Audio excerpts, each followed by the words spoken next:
this meeting of the local pension board, and it's being held under the local authority's coronavirus meetings Wales regulations 2020, which means the meeting is being broadcast live so that members of the public and others can view it.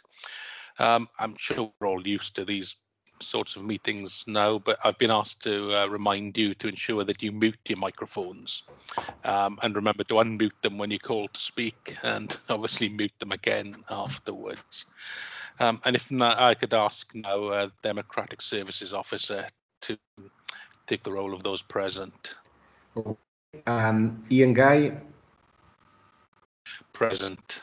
Councillor Mike Lewis. Councillor Alan Lockyer. Present. Dave Keras. Rosemary Broad. Present. David White. And then officers, Jeff Dong. Present. Karen Cobb. Present. Karen Isaac. Present. And I'm Jeremy Parkhouse. Thank you.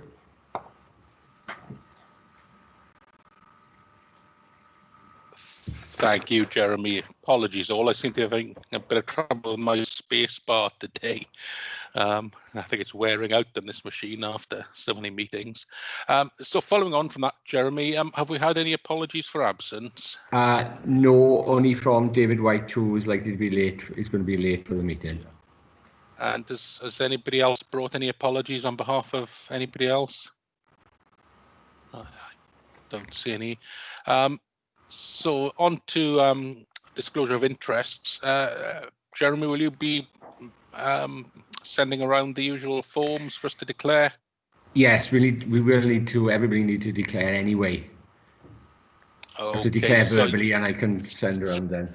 Shall we go around in turn then and declare? Yes, please.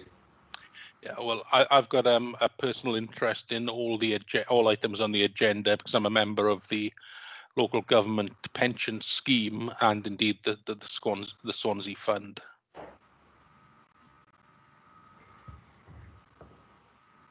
Okay, anybody else? And your officer to declare as well. I'm a member of the pension fund as well, so I'll declare myself. I'm a member of the pension fund. I'm a member of the LGPS, the gender as a whole, personal interest.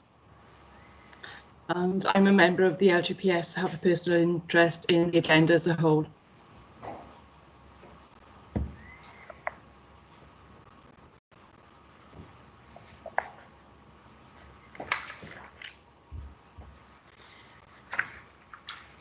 Okay, thank you.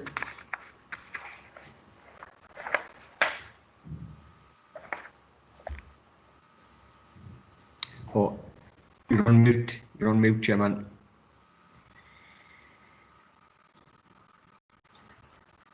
Thanks, Jeremy. I feel you might have to say that again during the course of the meeting.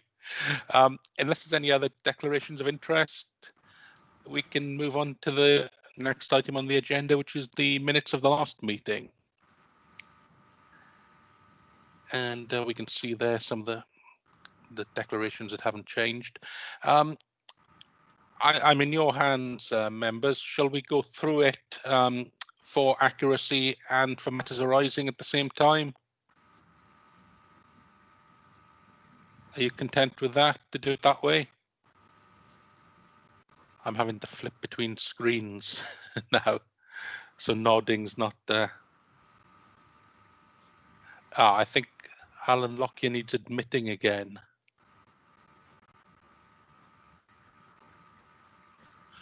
Welcome back, Alan.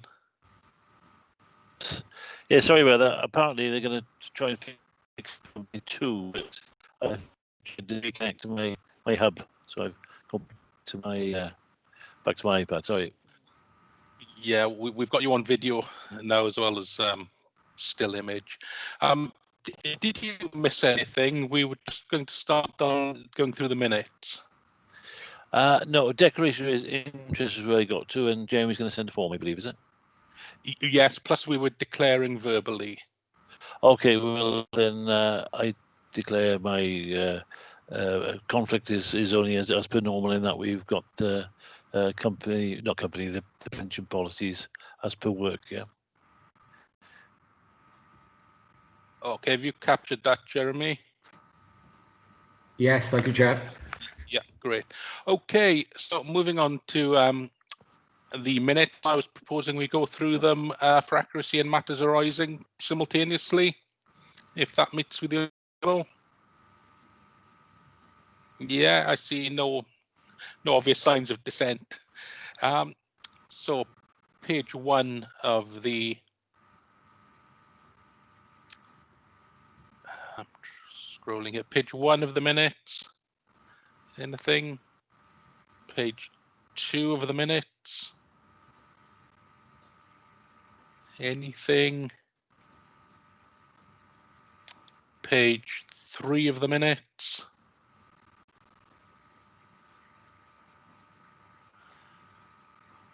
We're dealing with training and knowledge later, aren't we? Page 4 of the minutes.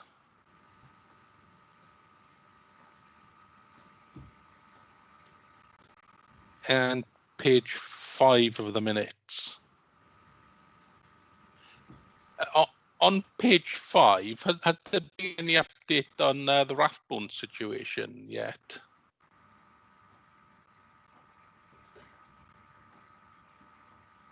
You're on mute, Jeff. Oh, am I? Don't think I am this Sorry. time.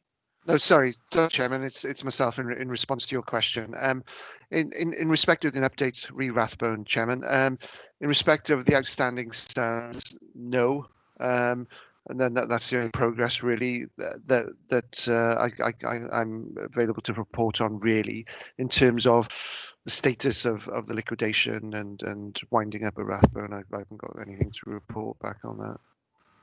No, well, it's not been long, has it, in liquidators terms?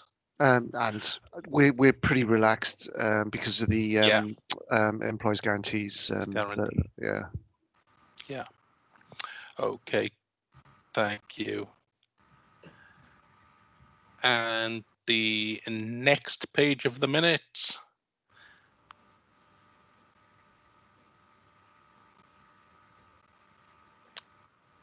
And the final page of the minutes. No. So would someone like to agree those as a true record? Unfortunately, I wasn't there, Chair, so I. No. Were you there, Rosemary? No, it conflicted with an appeal hearing I had to carry out, so I was unable to attend as well, sadly. Yeah. I seem to remember that. Okay. Well, I'm happy to sign them off, Jeremy. Okay. Is that going to suffice? Yeah, we can note them really because it's because there's nobody there to second it really, so we need to just note them for now. Okay. Yeah. Okay. If David joins the meeting, we can come back to that item in the agenda. Yeah, that's fair enough. Okay. Thank you. So while I scroll down, we have the next item, which is the annual report. And I think we've seen various parts of this in draft before, but over to you, Jeremy. Thank you, Chairman. Jeffrey, sorry. Thanks, Chairman. I think you gave Jeremy a heart attack then, expecting him to go through the annual report. I'm sure he could have said something about it, not to your standards, but. Yeah, thanks, Chairman. Like the Chairman said, it's quite difficult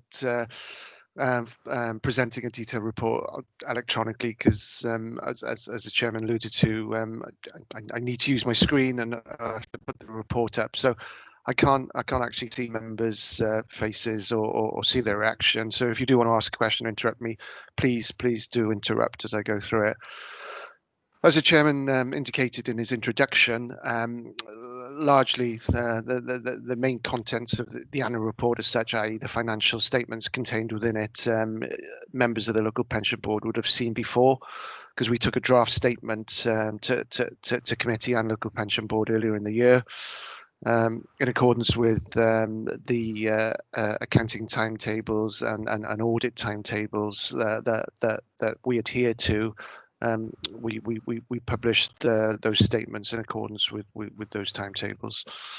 As we speak, those financial statements are being audited by Audit Wales, and historically, at this time of year, we'd been in a position to present to you with a fully audited statement of accounts with the auditor's statement to provide you with assurance that those financial statements give a fair and accurate and true view of the financial health of the pension fund. However, despite the fact that Karen, as mentioned in the previous meeting, and her team have produced the accounts in line with that timetable, Audit Wales, because of other priorities, because of lockdown, because of resourcing issues, haven't been able to complete their audit in time. As I say, it's still ongoing as we speak, and so they'll be in a position to report back to committee and to local pension boards at the next round of meetings, which I think is currently scheduled for November time. That's still within the statutory deadlines. I think we're required to report by December of this year, so that's still plenty of time from a statutory point of view. However, from the original timetable presented by Audit Wales earlier in the year, their timetable has slipped a bit.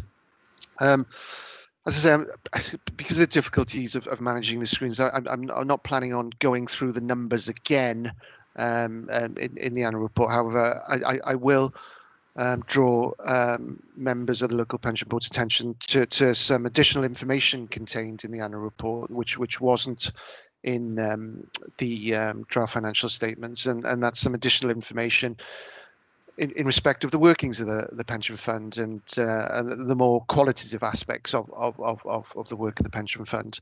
And one of the things I drew the committee's attention to was the results of our first customer satisfaction survey, and that's on page 18 of your documents there. And as you can see, it's good practice to ascertain from your key stakeholders, how you think you're delivering that service. And as you can see there, I'd give us a good solid, B plus, A minus, I suppose, across the board.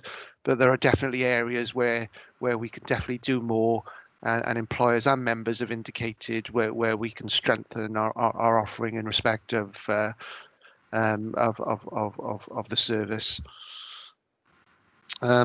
And then on page 21, again, I think earlier in the year you heard the actuary present to pension fund committee, and I think he came along to local pension board as well to present to you, and he iterated about the quality of the data, because for valuation purposes, for management control purposes, it's vitally important that we understand and have confidence in the data that we hold on our membership and the liabilities that membership is entitled to, and that's all driven by accuracy and quality of the data that we hold.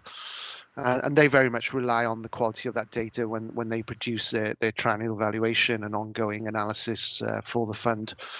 So independently, with Hayward's, our software provider, we do a number of data quality checks and data quality analysis.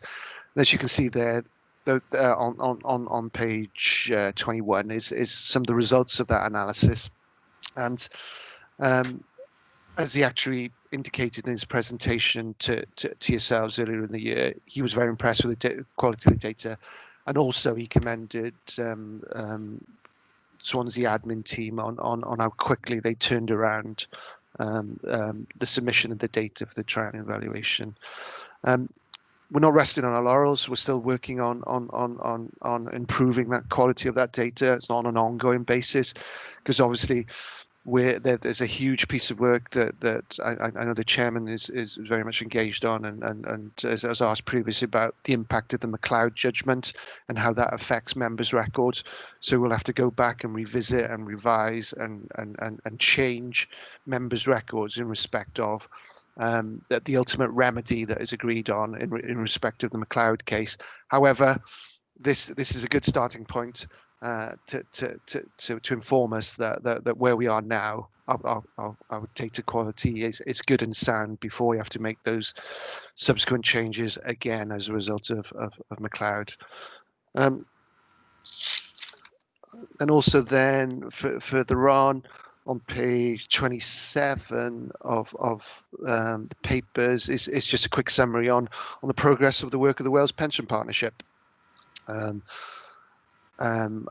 regularly provide updates to local pension boards on the work of the WPP, and there's a further one later on the agenda, an operational update that is. This is a high level overview for stakeholders to just appraise the progress of that piece of work. It's obviously an ongoing piece of work, it's a work in progress, but WPP have achieved a lot in the couple of years since its inception, and in comparison, I know the chairman is aware with his work with the other chairs of local pension boards. He's aware of the relative progress that WPP are making in relation to the other pools in the rest of the country, especially in respect of responsible investing. I know Rosemary, the chairman, we're on some training this week on the same. So the brief snapshot on page 27 and 28 just gives stakeholders a flavour of the work in progress of the WPP. And then on page 29 is just a quick summary then of the work of yourselves on the local pension board, and the makeup of the board, and recognizing who you are, who you represent, and the training that you've received, and the work and reports that you've considered during the year. As I say, the financial statements later on in the report you'll have received before, but as I say, they're still subject to audit, and the eagle-eyed amongst you will notice that already, as a result of audit, as is their wont, they audit the financial statements, highlight any differences, any misstatements that they view need to be changed, and they've the eagle-eyed amongst you will see then on page 65 of your pack of reports that the closing net assets of the fund are slightly different to the figures that you received earlier in the year, and that's as a result of obviously the closing timetable for the council and the pension fund gets earlier and earlier every year to meet national deadlines, and as a result of that, we're required, and it's recommended by auditors, that we adopt estimation techniques, because lots of valuations for certain assets such as property, private equity, infrastructure is not available by the time we close down the accounts. So we have to rely on our own and our third-party providers' best estimates of what those asset values may be at the year end, and then input them into the financial statements. However, as you recall, the financial markets were very volatile at the end of March. It was at the height of the COVID crisis, and as you recall, markets plummeted at year end. So it was quite challenging, for our private equity managers to get an accurate handle really on the valuation of their assets. Anyway, they provided an estimated value of those assets at that point in time, and then subsequently, when audits come along, the actuals are available, and there was a differential of about £8 million. So they'd overstated the assets of 8 million by £8 million at the year end, and so it has to be adjusted for that difference, because it's on the cusp of the materiality limit of Wales audit. I think the materiality limit they're working to this year is £9 million, but because it was so close, and also for in the interest of accuracy, Karen has amended the financial statements accordingly. Just to give you, just to put that into context, the prior year there was again a differential in valuations again because of the same thing, but it was £5 million the other way. So it is a volatile. It's supposed to be a science, obviously. But it's a judgment call, and sometimes that judgment that doesn't quite hit the mark as far as the auditors are concerned. And I'll talk a bit later on, Chairman, about the volatility of that period.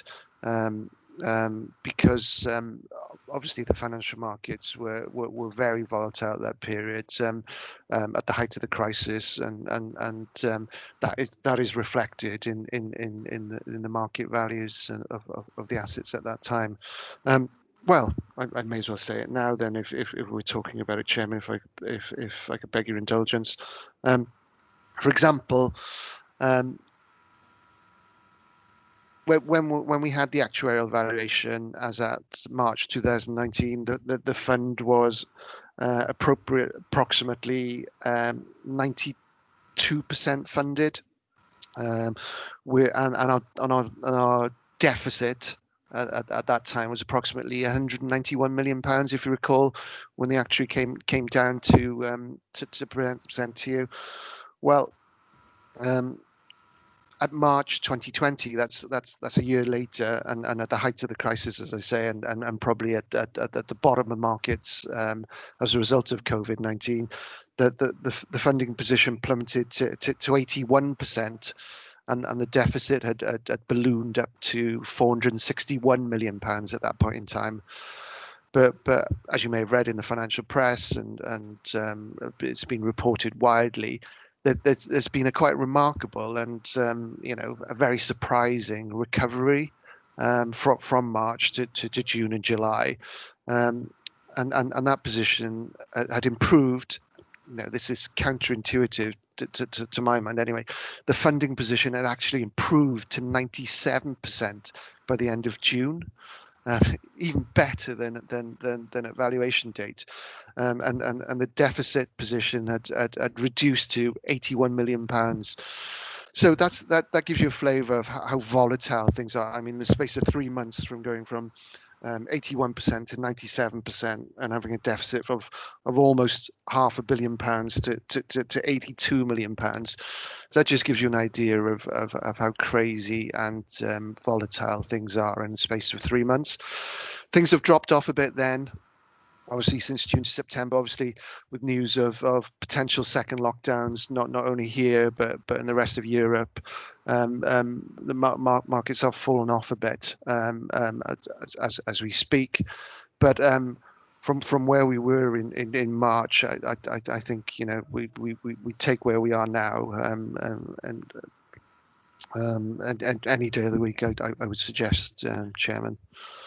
Jeff, do you want to just give a brief explanation of what, for example, 92% funded means, and what you mean by deficit in this context? Yeah, you're quite right, Chairman. It's to the layperson, it's quite an easy figure and a metric to latch onto, because they understand percentages and numbers like that.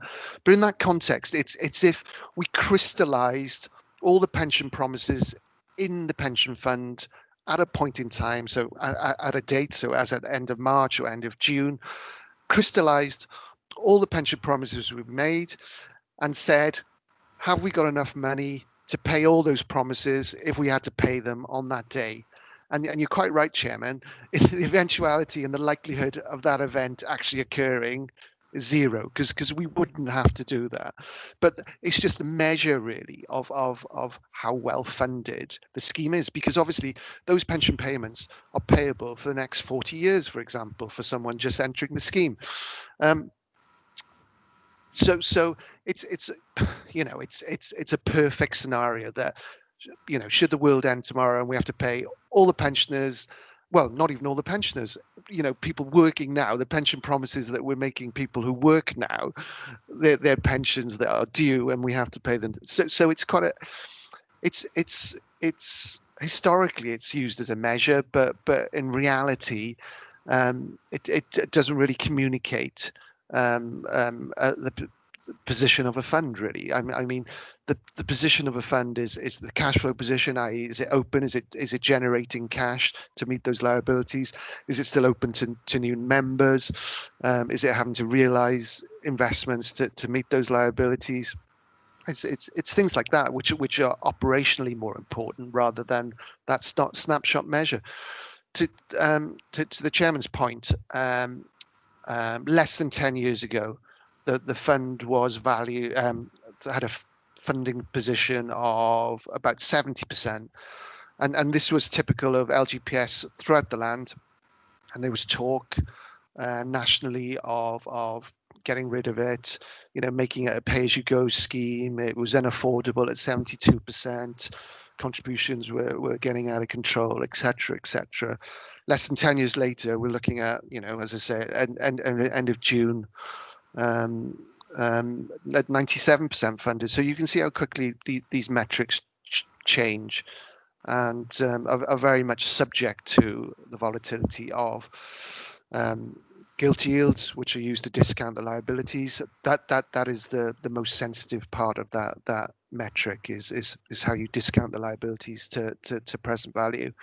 And also the volatility of your asset values, as evidenced in the last 3 months, and that recovery to June, it's I wouldn't say it's uniform across the market. It's been largely led by the tech sector, and led, as the chairman's aware, as he sat in on committee and heard from the horse's mouth, so to speak, largely led by what's known as the FANG stocks. That's an acronym, FAANG.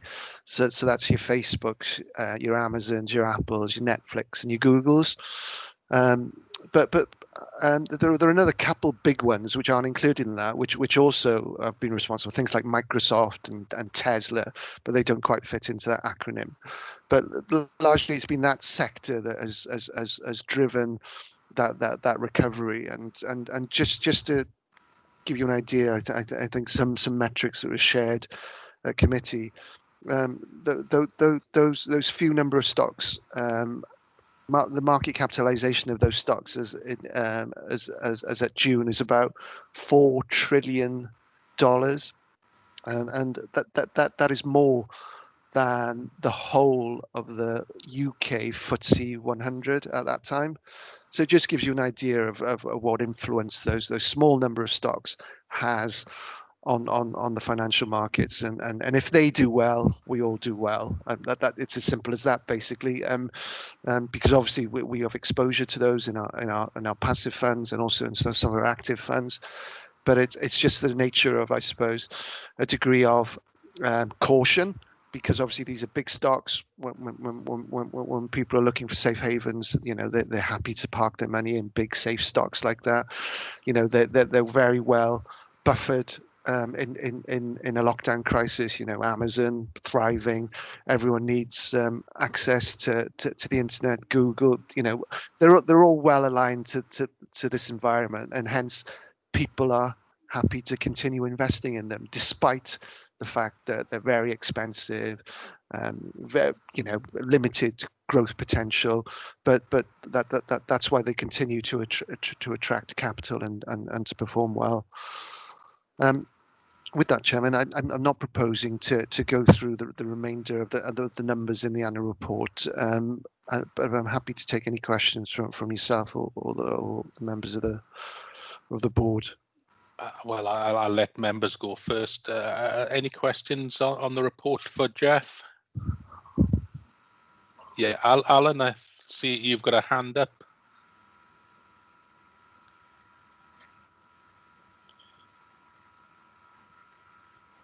Yes, yeah. Sorry. Well, no, it's an excellent report, Jeff. I mean, in all fairness, I mean it's been a turbulent year to say the least. I mean, perhaps not so much on the report, but more on the how the following year's reports will be. In that, as a pension fund, are we finding people are perhaps cashing in their pensions or leaving early, and have we been affected by our pension partners who contribute? You know, are more people being laid off or given early redundancy, etc., ER, VR, and all that sort of thing? So is that affecting our pension pot? As far as the members are concerned, i.e. people who pay into it, the scheme, totally safe. Those benefits are guaranteed by statute. Basically, they're underwritten by a government guarantee. So those benefits are unaffected by the crisis. It's the employers, I would suggest, that are affected by this crisis, in that it could or could not affect the employers' contributions that they're required to pay into the fund. In terms of the dealings with our employers and contribution flow, no employers have indicated difficulties in meeting their employers' contributions. However, as I reported to committee, we are open to that dialogue. If any employers are in any difficulty, we have been in discussion with MHCLG about discretions afforded to administering authorities about relaxing the requirement to call in those contributions as they fall due 19 days after period end.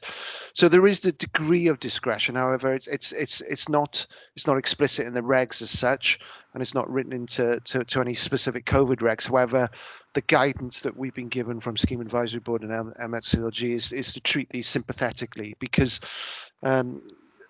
as a creditor to these organisations, you would hate to be the creditor that pushes them over the edge or into financial difficulty, whereby, you know, we had shown a degree of restraint and a degree of cooperation, they could have continued trading or working and got out the other side, and then ensured their long-term viability.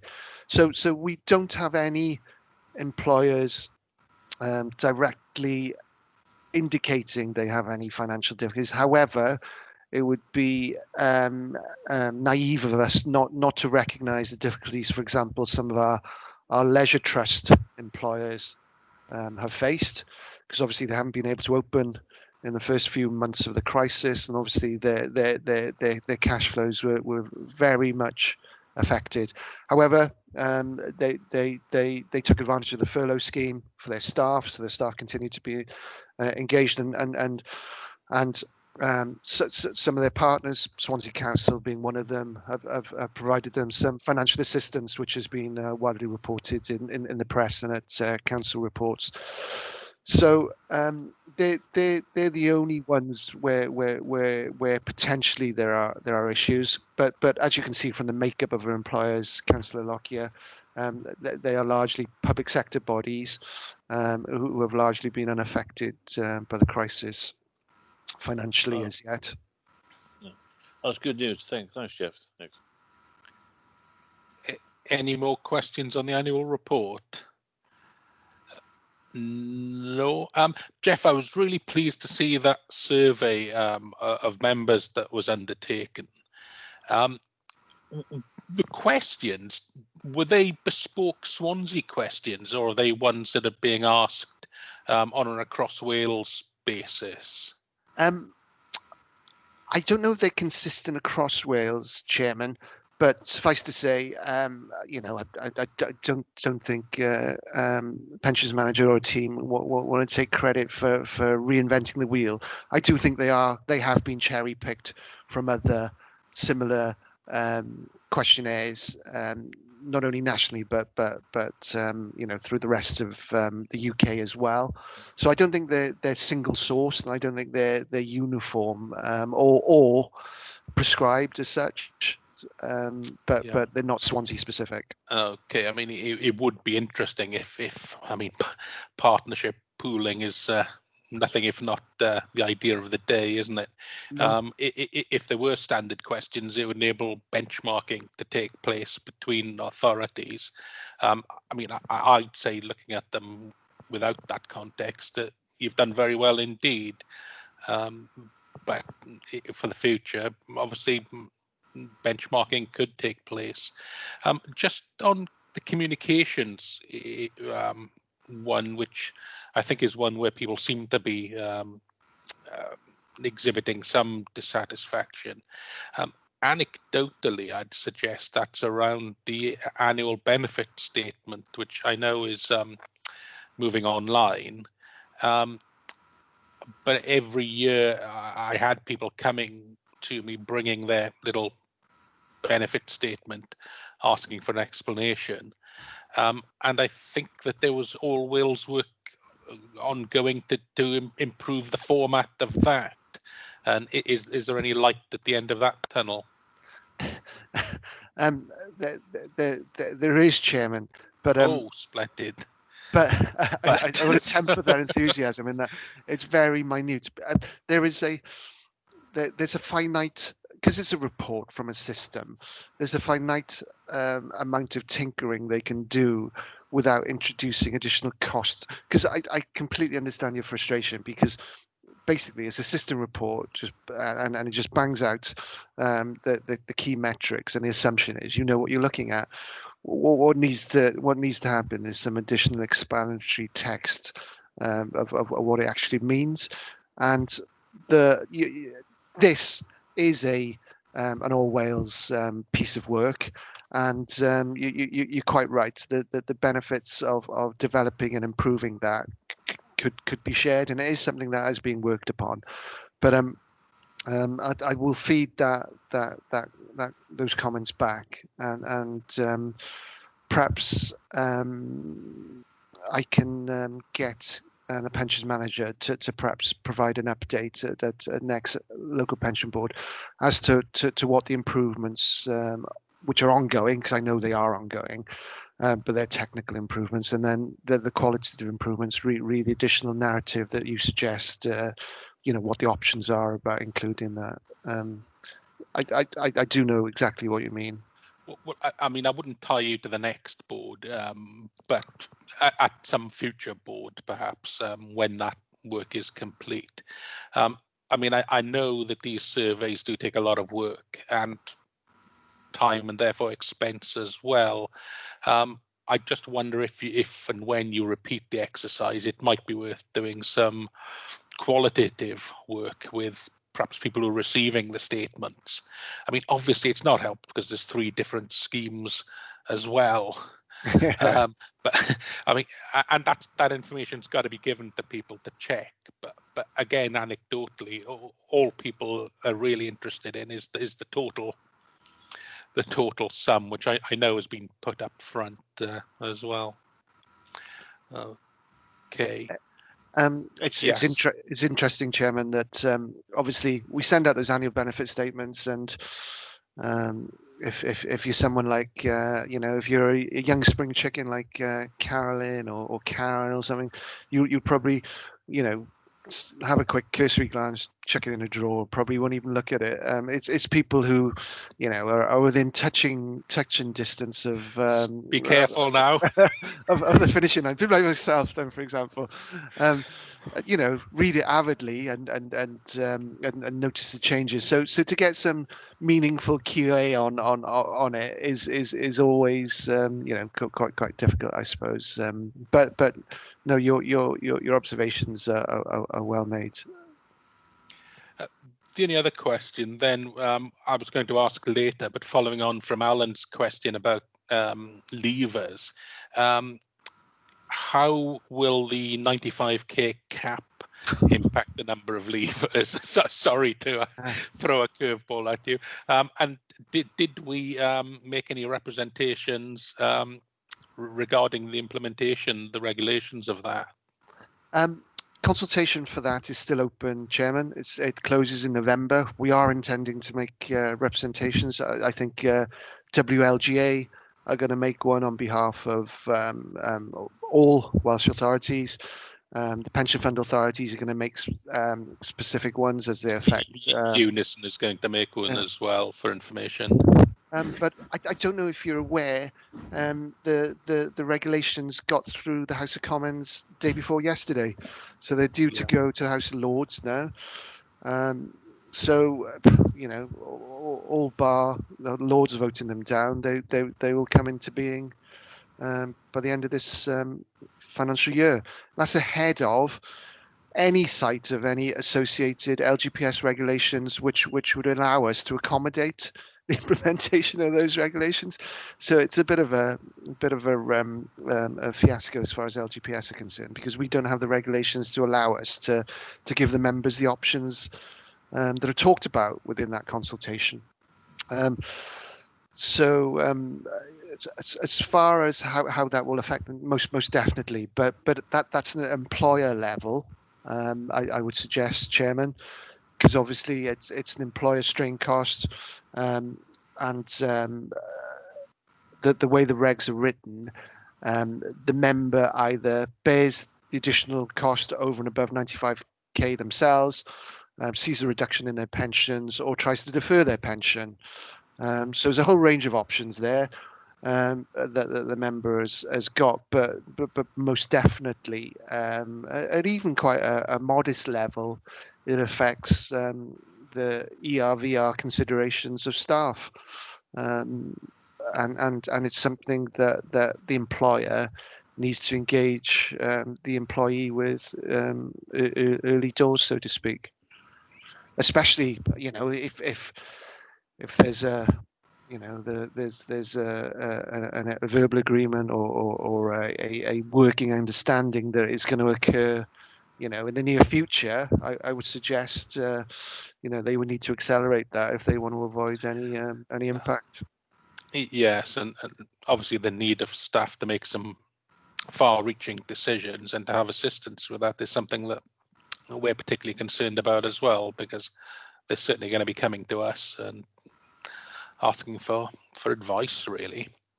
And it's a difficult one because you're not financial advisors. No, absolutely not. So obviously we can give information, but not regulated advice. The Swansea response, will that come to board for information? I doubt the timing will work for an input into it, but the actual advice response that goes off, will that come to us? Yes, the intention is that I think the chairman will sign it off on behalf of the committee before it goes in November, because we're waiting for some advice about the technical aspect of the response from our actuaries. They're formulating the technical response as we speak. Because obviously it'll be after the event, the response will come to committee and local pension board. Actually, I'm just thinking if it's coming to us for information, rather than receiving it, I suppose it would make it public. I was just thinking you could circulate it by email to us if it's for information, because it'll have been publicised by going to committee and appearing on the agenda there. Happy to do so. It might reduce the agenda workload. Okay, I think that's all I had to ask. Are there any questions arising out of that discussion, which I think was very useful? Okay, so moving on to the next item on the agenda, which is our usual breaches report. And again, I think that's you, Jeff. Thank you, Chairman. Usual breaches report. If I could ask members to just go to page 221. Thank you, Chairman. 221. The new breaches since the last time we reported. No GDPR breaches, and just a couple of late contributions from employers. Again, small, very small, single employee employers. I think off the top of my head, they're both community councils. Again, you know, the impact and risk of receiving these contributions are low, and they are just late. It's not a case of not going to receive them. It's just that they were outside of the required data parameters. Yes.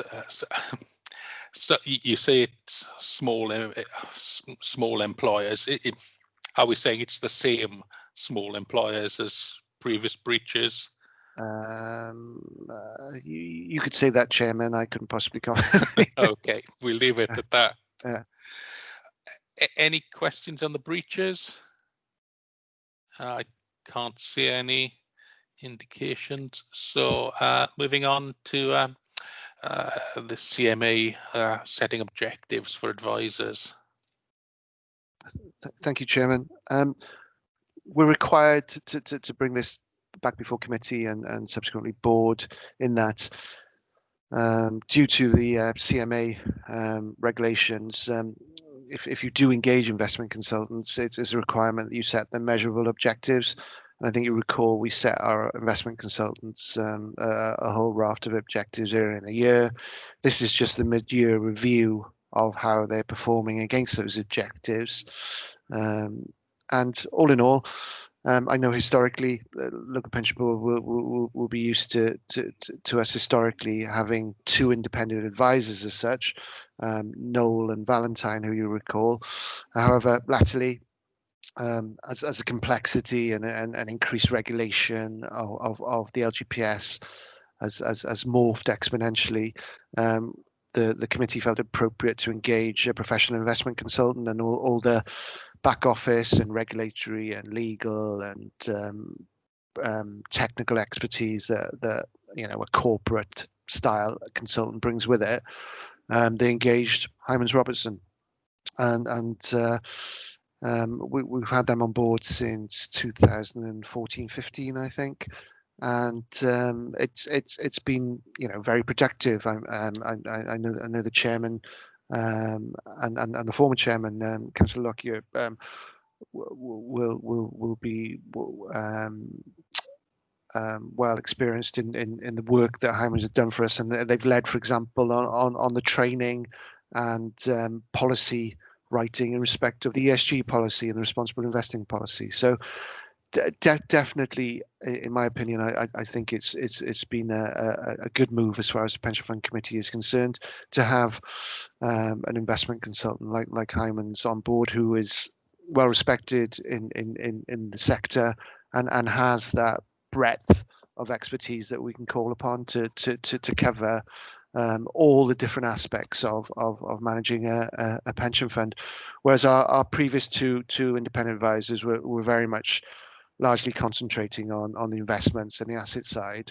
Hymans can provide us advice across the piece, as evidenced by the objectives that they're setting below, and you know, as you know, members yourself will recognise the sheer breadth of topics that you need oversight of and a working knowledge of when we go on to our next item on the agenda, the national knowledge assessment. So it's good that we've got someone like Hymans on board who can provide that whole service to the fund. And then in Appendix 1, then on the right-hand side in red, you can see how they've performed against the objectives we set them. Some of them they haven't started as yet. Some of them are still work in progress. But in the main, they've made a good fist of it. And you know, I'd give them what do they say in committee? I'd give them a good solid B+, I think, on work to date. Happy to take questions on that, Chairman. Thank you, Jeff. Any questions for Jeff on that?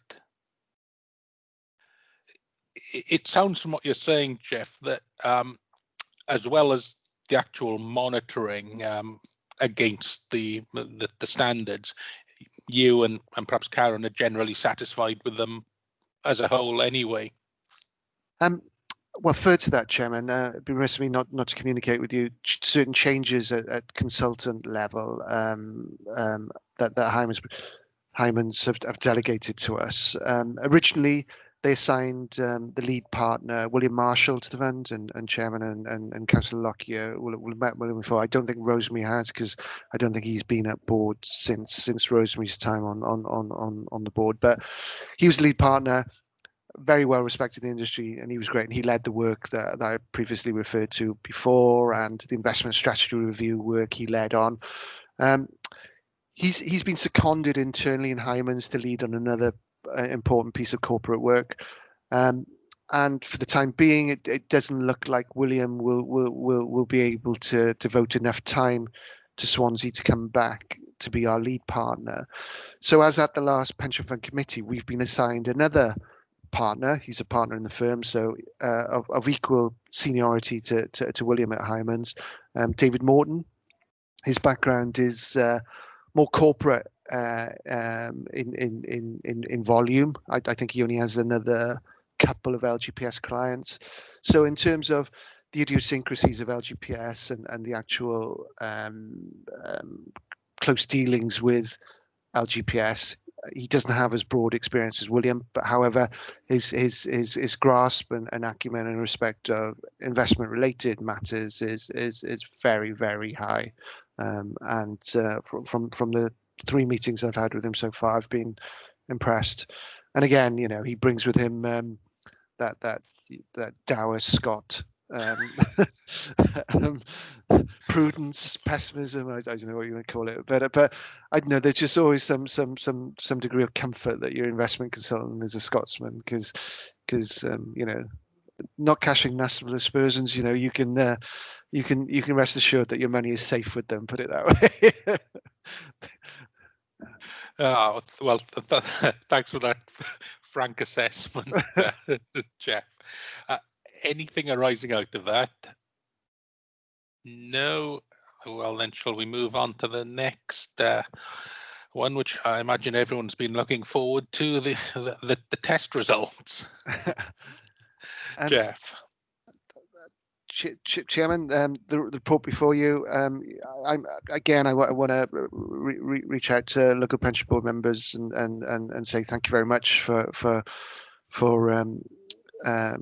you know, engaging on this piece of work and taking the time out, because I think it was at the height of the crisis, and I'm sure you would have been pulled pillar to post in lots of other ways at that time. But to find some time to do this assessment was much appreciated.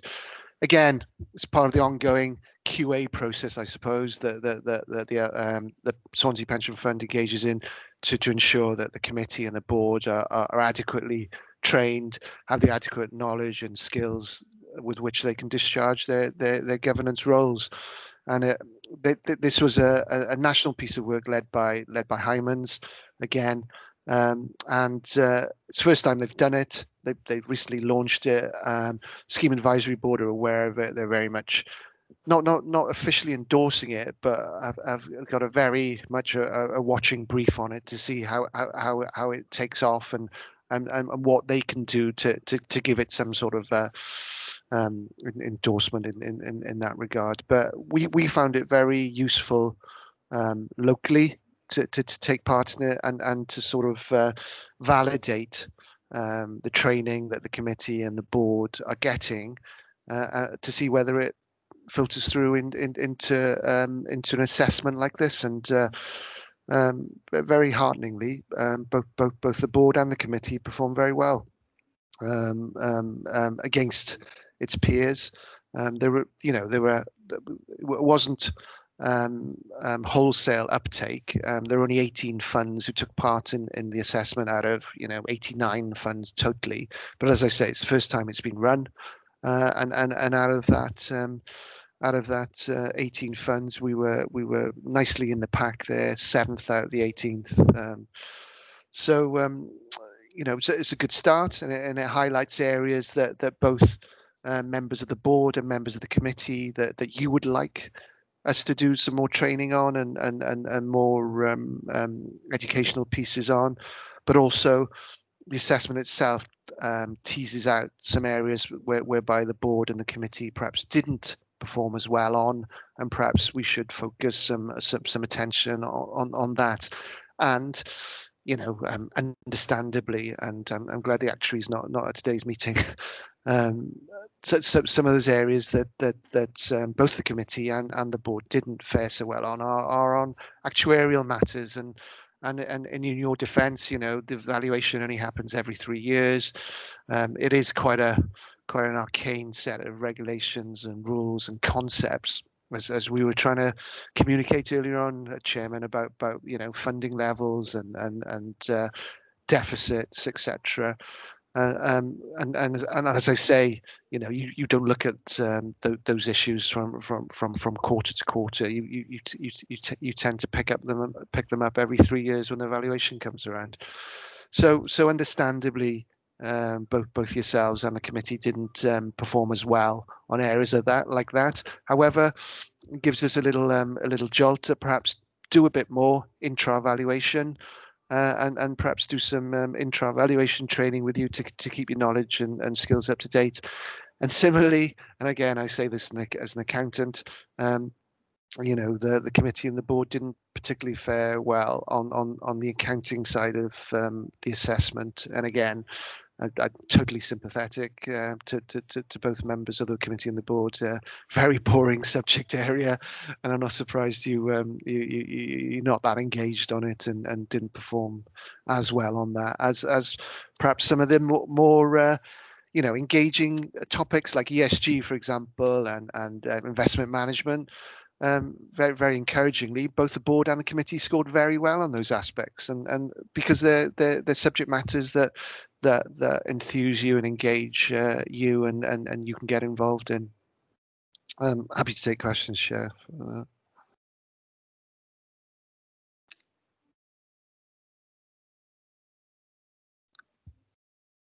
I don't see any, but please chip in as you feel the need. I mean, on the plus side, there were very definite results coming out of the survey. It wasn't, dare I say, wishy-washy. There's specific areas. The issue for me, Jeff, is how that feeds into our training cycle. Given that we endorsed our training cycle last meeting, and obviously some of the issues are going to take far more than 1 year, which is what we look at as a training cycle to cover. So have you got any ideas on that, first of all? Following the results being published, we had a brief meeting with Hymans, and obviously they distilled the results, and they proposed a package of training based on those results, Chairman. And so we're going to review that and see where we can squeeze it into the diary, because as you're aware, all your diaries are very full, and you're quite right. It's the training informed by that national knowledge assessment will probably filter through the next 2 or 3 years training cycle. It won't be addressed in one fell swoop, but hopefully we'll be able to squeeze in some of that training. However, we're also conscious of the ongoing training which local pension board members are invited to now at a WPP level. So we don't want to kill you with kindness and scare you away by overburdening you with training, because as I said, I know Rosemary and yourself were on the Robeco training earlier this week.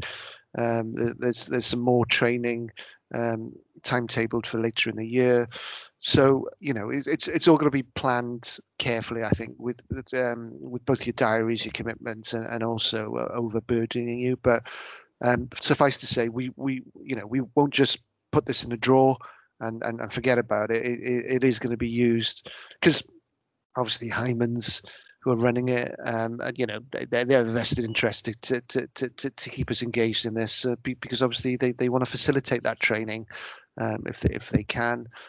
However, we are going to explore other avenues of delivering that training, free avenues, whereby managers, etc., will come down and do it for free, because they want the opportunity to meet with the board and engage with the board and chat to you and tell you how great they are. So they're quite willing to come down and do training for free. So we're trying to find a happy balance there between what Hyman's are trying to communicate to us as a training program, and what you can take on board, noting your commitments elsewhere.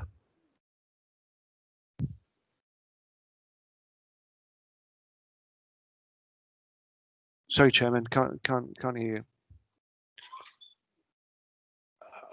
Can you hear me now? Yeah. I think my space bar is latching. Apologies. One of the issues for me, when I'm involved in training elsewhere, is to define a corpus of knowledge that board members need to know and committee members need to know, and there may be some slight differences there, and I couldn't find, whether from the regulator or elsewhere, any settled or agreed corpus of knowledge, a canon, if you like, of what we need to know. And it seems to me any training must start from that.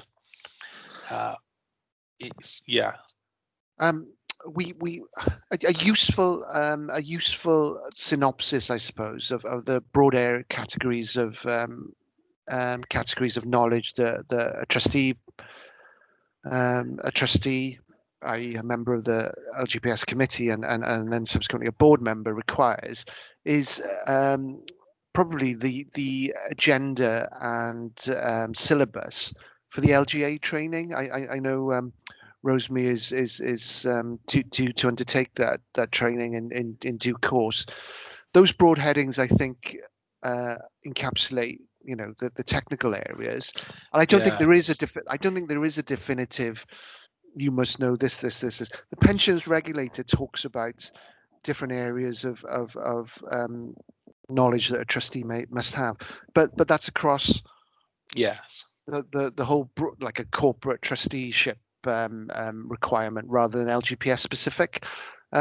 What's always been held up as a threshold of competence is the completion of that LGA trustee training course that Rosemary's due to complete. Sorry, Rosemary, for name checking you all the time. It's just that I know that Karen has very recently signed you up to it, albeit it's on virtual form this year. But it's always been widely accepted that if you can cover that and have a broad working understanding of all those topics included in that introductory course, you've reached the minimum threshold of competence. I'm not saying that just doing that course gives you the minimum threshold of competence, but having a good working knowledge of all those subject areas will stand you in good stead. From my memory of the LGA course, it was very hot on the sort of subjects that boards scored well on, financial products, investing, etc. But I can't remember it covering areas such as audit and the regulations, where boards did badly on. So I don't know if the LGA are going to look at altering the syllabus then, in the light of I suppose the participation wasn't overwhelming, was it, to trigger changes? Chairman, I have to just insert a word of caution in that. I did feed back to Hyman's, because obviously I didn't have input into what the assessment looked like, but I did feed back to them, and I thought it was an incredibly high bar in terms of an assessment. I found it tough. I found that assessment very tough. And well, if you're selling training at the end of it, no, you wouldn't have a low bar, but maybe I'm too cynical there. No, that's my very point, Chairman. That is my very point. So the fact that it was so tough and it was such a high bar, I wouldn't read too much into those areas whereby, you know, yourselves and the committee didn't score as well. It highlights the areas that perhaps we should look at. But if you think about issues which add value to the work of the fund, and on a risk adjusted basis, I think it's appropriate that the committee and yourselves look at the areas where you scored well at, because, as I say, the valuation only occurs every 3 years. So you know, meaningfully, you only need to pull out that degree of knowledge, you know, every 3 years, for example. You know, I'm not trying to justify why we scored badly, and I don't disagree that we should do some additional training in those areas, but I'm just trying to put it into a context, really, Chairman. And yes, you're quite right. You know, it wasn't lost on me that the assessment was pitched at the level it was, because you know, there may be ulterior motives at play. But yeah, everyone's cognizant of that. Thank you, Jeremy. Any final questions on this topic before we move on? No. So the next item on the agenda is the exclusion of the public, and you see the reasons given in the report. Unless there's any questions of the legal advisor? No. Would somebody like to move? I move, Chair. Somebody move. Oh, thank you, Alan. Well, we need to vote on it now. Are you seconding that, Rosemary? So we move into, I see you nodding. Yeah. Thank you. So okay, we'll move into private. So the record. The live feed will stop and the recording will stop. Okay. Okay. Are you confirming that's been done, Jeremy? Yes, doing it now. Oh, great. Okay.